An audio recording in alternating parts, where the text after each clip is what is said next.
Nosotros aquí en Mega Noticias TVC y bueno, vamos a conversar con Ornella Garelli Ríos, especialista en consumo responsable y cambio climático de Greenpeace México. Buenas tardes, Ornella, ¿cómo estás?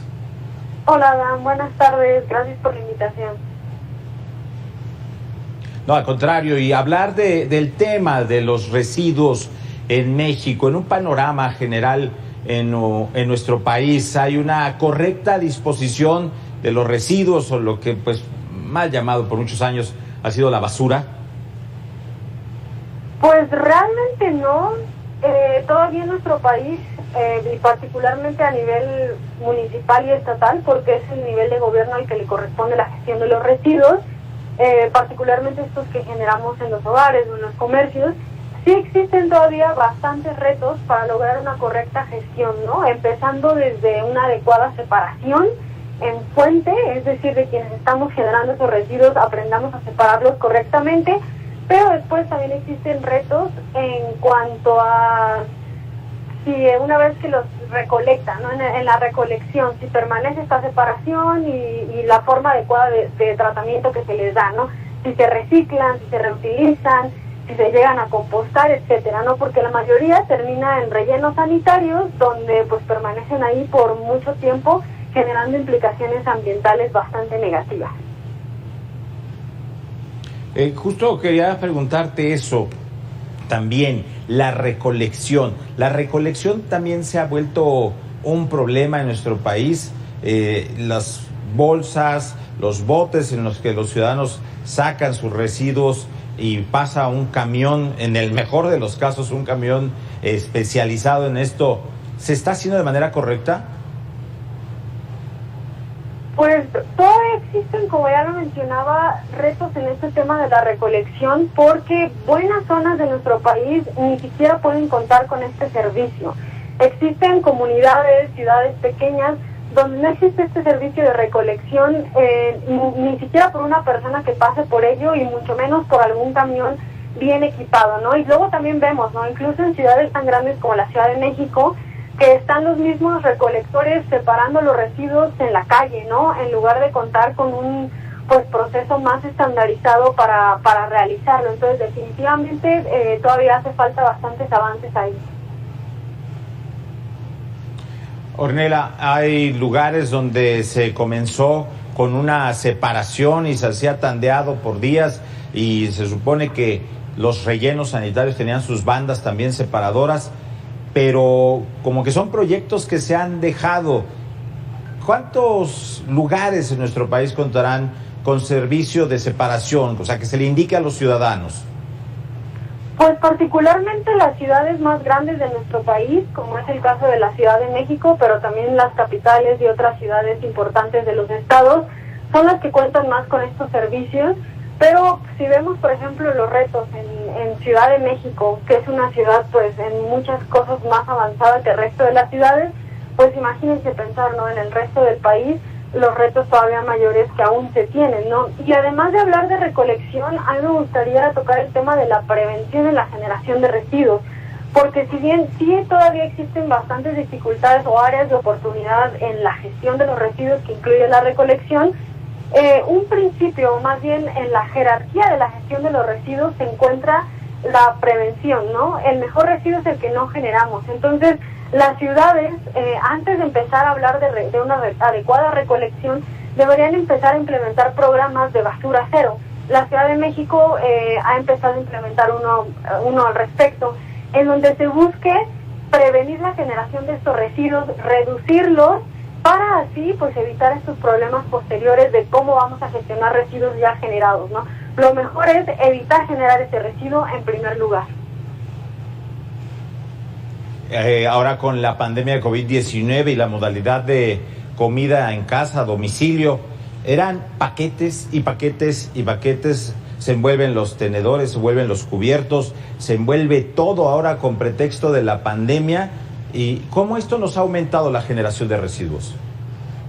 Sí, pues ha aumentado considerablemente. En un estudio publicado por el Instituto Nacional de Ecología y Cambio Climático, ellos identificaron que al menos aumentó en un 16.5%. y esto incluyendo residuos sólidos urbanos, que son todos estos que generamos en casa o en comercios, pero también los residuos biológicos infecciosos, que son, además de lo que ya mencionabas, ¿no?, de todos estos envoltorios de plástico o cubiertos o contenedores para la comida para llevar.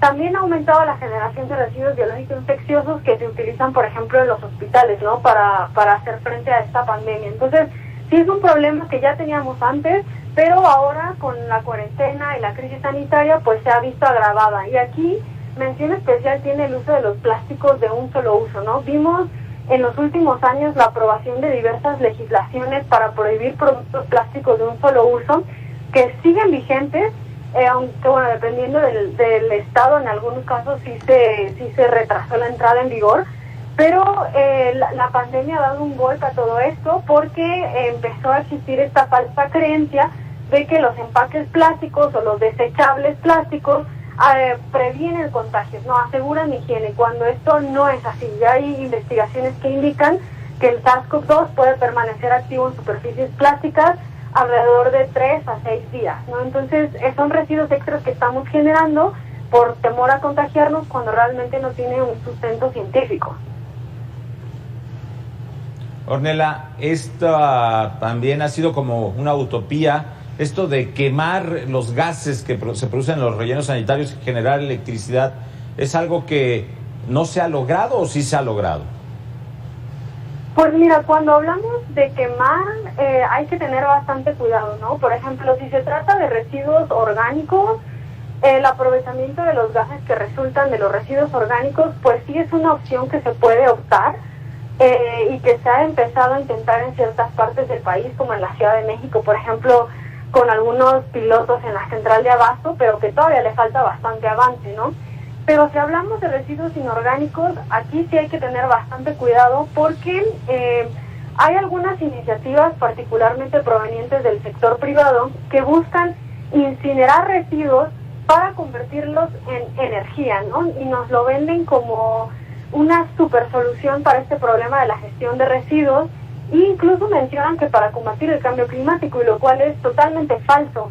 Recordar que entre los residuos inorgánicos se encuentran los plásticos, que sí tienen un amplio poder calorífico, pero aquí la cuestión es que el 99% de los plásticos tienen un origen en combustibles fósiles. Entonces, estamos incinerando residuos que van a generar emisiones de gases de efecto invernadero a la atmósfera, van a contribuir a agravar el cambio climático y además tienen otros impactos ambientales y sociales, y particularmente para la salud humana, ¿no?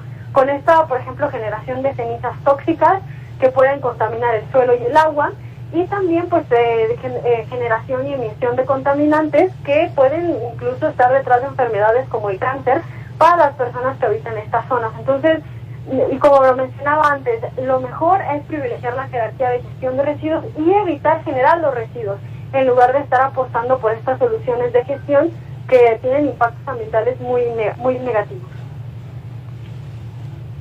Sí, como lo has dicho, lo mejor es no generar, pero cuando se genera y se busca crear rellenos sanitarios, nadie los quiere cerca. Nadie los quiere cerca, ¿por qué razón? ¿Son contaminantes? ¿Son riesgosos? ¿Qué es lo que pasa? Pues mira, buena parte de los rellenos sanitarios en nuestro país no están regulados adecuadamente. Entonces, de ahí que muchas poblaciones cercanas pues se quejen al respecto, porque pues genera fauna nociva, hay, por ejemplo, igual contaminación del suelo, contaminación del agua cercana, y esta generación de metano, por ejemplo, que es un gas de efecto invernadero que también contribuye al cambio climático. Entonces, en definitiva, los rellenos sanitarios o los tiraderos son el último escalón en esta jerarquía de gestión de residuos que mencionaba, ¿no? En donde, ¿por qué? Porque ya estamos dejando estos residuos, esta basura, en sitios donde no se va a aprovechar y en sitios donde va a generar mayores complicaciones ambientales, ¿no? Entonces, vuelvo, lo importante es prevenir la generación de estos residuos, y de ahí, antes de llegar a los tiraderos, hay otras fases en la jerarquía de gestión de residuos que son importantes, ¿no? Si ya generamos esos residuos, pues bueno, entonces hay que buscar opciones para reutilizarlos o para reciclarlos o para compostarlos y evitar así que lleguen a los rellenos. Pues Ornella Gareli Ríos, especialista en consumo responsable y cambio climático, Greenpeace México, te agradecemos mucho esta comunicación con Mega Noticias TVC. Muchas gracias, hasta luego. Hasta luego. Vamos nosotros a un corte, regresamos con más información.